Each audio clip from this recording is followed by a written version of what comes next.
કુરુક્ષેત્રના યુદ્ધભૂમિ પર અર્જુન ગૂંચવણમાં છે ત્યારે ભગવાન શ્રીકૃષ્ણ અર્જુનને જીવનનું મહાન જ્ઞાન સમજાવવા લાગે છે. આ જ્ઞાન છે પુરુષોત્તમ યોગ.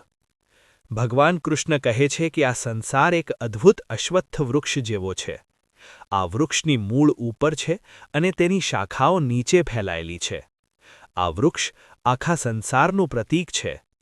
આ વૃક્ષની શાખાઓ સંસારના વિવિધ વિષયો અને ઈચ્છાઓ દર્શાવે છે અને તેની પાંદડા વેદ અને જ્ઞાનનું પ્રતીક છે. જે વ્યક્તિ આ વૃક્ષને સમજે છે તે સાચા જ્ઞાનને ઓળખે છે. ભગવાન કહે છે કે મનુષ્યએ આ સંસારના વૃક્ષને વૈરાગ્યની તલવારથી કાપવો જોઈએ. મોહ અને આસક્તિ છોડીને જ આત્મા મુક્ત થઈ શકે છે.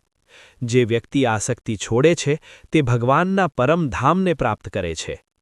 તે ધામ એવું છે જ્યાંથી પાછા જન્મ-મરણના ચક્રમાં આવવું પડતું નથી.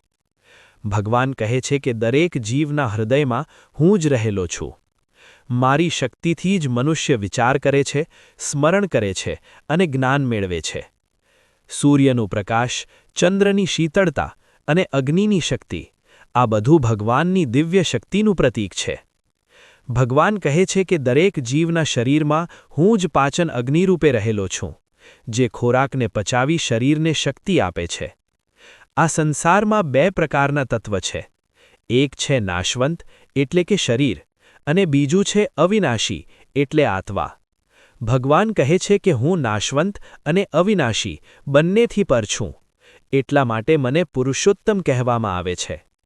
જે વ્યક્તિ ભગવાનને પુરુષોત્તમ તરીકે ઓળખે છે તે સાચું જ્ઞાન પ્રાપ્ત કરે છે અને ભગવાનની ભક્તિમાં લીન થાય છે.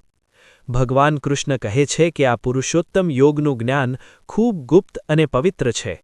જે તેને સમજશે તે જીવનનું સાચું અર્થ જાણી શકશે.